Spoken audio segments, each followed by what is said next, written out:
Your energy matches your face. I just knew I was going to get called. Yeah. Confidence is no split energy. No split energy is power. The awesome power of non-resisted thought. The awesome power. We want to tweak it just a little bit and call it the awesome pleasure of non-resisted thought. Because when you've got power, you usually misuse it. And we don't mean that you misuse it, because we just mean sometimes when you're thinking about the power of something, it makes you want to point it at things and change them. But if you understand the pleasure of non-resisted thought, now you know that you're attracting it, you're letting it in, just like you did. Yeah. Sorry we used all your time. Well, no, it's perfect that you mentioned power, because that's centered around my question. I've been on this spiritual journey since 2006. I was a high school student, and I had never meditated or never thought of anything about the law of attraction. And I was working a summer job and as a high school student, and it was a 9 to 5. And so I was kind of getting an experience of what the real world was like. And so one day after work, I got home and I asked myself for the first time, like, what did I want? Because I was about to graduate and I was about to be in the real world. And I was like, what do I really want to do? And so the real world, meaning the world that most people have carved out for them, which wasn't what you wanted. Exactly. And I've been struggling with that all my life, of being in this world. My being has just struggled a lot. Well, it's not being in the world that is causing the struggle. It's not being conscious in the world. It's not guiding yourself in the world. It's bouncing along like a cork on the raging sea that feels uncomfortable. Once you get a hold on this like you're getting, then being in this world is not a struggle. It's just a constant, steady blessing of wonderful things. Yeah. And so my question around power is just how, I guess I'm speaking to Abraham now, just how Abraham is able to come through Esther. I'm aware that I have this power. Yes, you do. I'm aware of the power. It's not a power, it's a letting. Letting. Esther felt the shift in herself in those early days of meditation, when one day she stopped being afraid of what it might be. And the words in her mind were, all right, I'm willing. I'm willing. I'm willing to let whatever this thing that feels so good, I'm willing to let it rip. And I'm at that point now. It took me a long time to get here, to allow it to come through, because I've been afraid of it. I've been afraid of it. It just felt... Because it's misunderstood, because other people don't get it, and maybe I don't understand it completely. What Esther said to herself, Esther said, should I tell my parents about it? And we said, not a good idea. And she said, but I really think they should know. And we said, they're not going to be ready for it. And Esther said, when will they be ready for it? And we said, once they make their transition into non-physical, they'll be ready for it. Because it'll just upset them, because there won't be enough words for you to help them to understand it.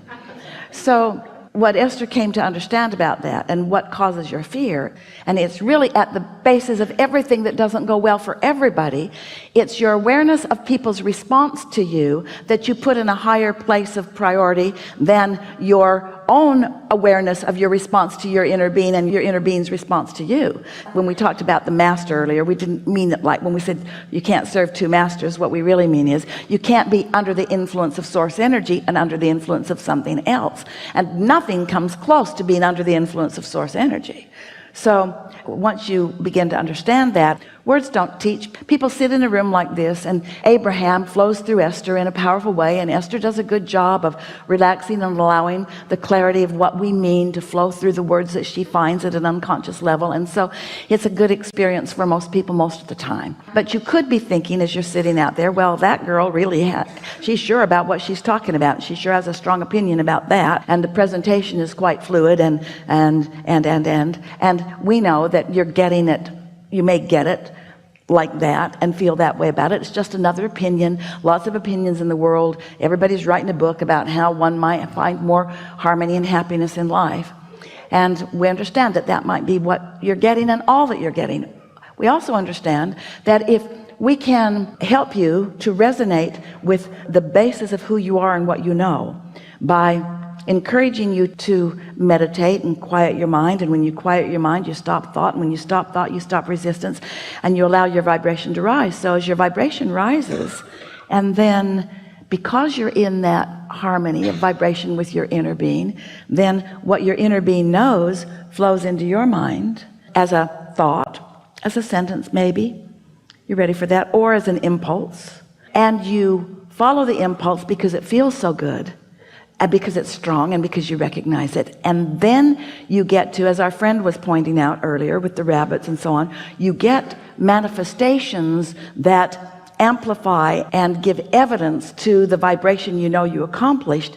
Now you've got it. Now you've had an experience. It's not words that have taught you, it's you shifted your frequency and you felt it, and you found positive emotions and you knew it, and you put two and two together and you understood it, and now you are empowered. And once you accomplish it with one thing, once one impulse leads you to something that feels good,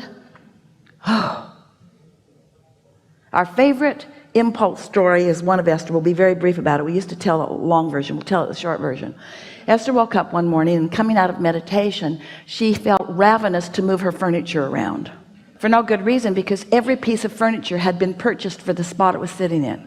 The house and the guest house are perfect, but nothing looks right to her. Suddenly she wants to move it all around.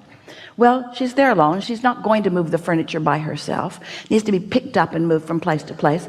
So she got online and found movers that might be able to come today, 2 men in a truck that could show up. She called them and she said, I don't need a truck, but I need 2 men. And I'm not moving anything very far, just across the room, and maybe into the house next door. In other words, just close by, no truck. Well, the 2 men have to come with the truck. Okay, they can bring the truck, but I only need 2 men. So these 2 lovely people showed up, and Esther is so glad to see them, and they have such a good time together playing with moving the furniture around. But we want to tell you the setup for that. The setup that came before she woke up ravenous about moving furniture around. The very day before, she had come out of meditation, and she was suddenly aware that she did not know how to operate the sound system in the house. Jerry knew how to operate it. He wasn't there. Rat bastard took off.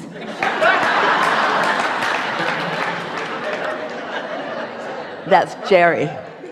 That's Jerry. He likes that playful side of Esther. So Esther is playing with the sound system, and she discovered that there are zones she can turn sound on all over the property, and she found the menu where she could choose from different kinds of music, and she played with it for a long time and listened to this and then listened to this and then listened to this, and then she found rap, and she's listening to it and thinking, ooh, and then she's listening more and she's saying, ooh, I really like that. And then off she went into her day. And so then the next day she gets the impulse to move furniture around, and the men come and they're moving furniture around and they're having a good time. And then Esther says, look at this beautiful day. And they're saying, yes, it's San Diego. And one of them says, I'm moving. And Esther said, where? Why? Back to Alabama. Why? Why? I'm from Alabama, so.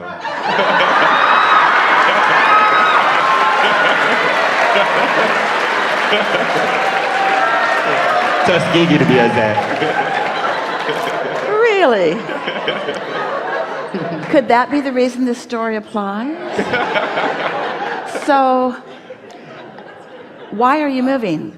Because I'm a rapper, and I had some stuff going on back there, and I haven't been able to get it going out here, and so I'm going to go back to that. And Esther said, hold on a minute. And now with her new knowledge, she went in, selected every zone on the property, turned it up full volume, and put it on rap, and went back out. They cannot believe what's going on. Esther's got her moves. And they said, who are you? And Esther said, I'm a teacher. And they said, what do you teach? And Esther said, rap. And then she explained that they can have whatever they want whenever they want it. She has books in her cupboards and she's signing books. So now she understands why. On the first morning she wakes up wanting to find music, and boy did she find some. And on the next day she woke up wanting to find someone to move furniture around that doesn't need to be moved around. They moved it all around, and then they moved it all back pretty much to where nothing's in a different place now. It's all right where it was. All that happened was that she got to meet these people, and they got to meet her, and they got to find resonance with their hearts, and they got to know what they'd been looking for, and she got to give them answers to questions that they'd been asking, because she was their path of least resistance, you see. So that's how it works, isn't it?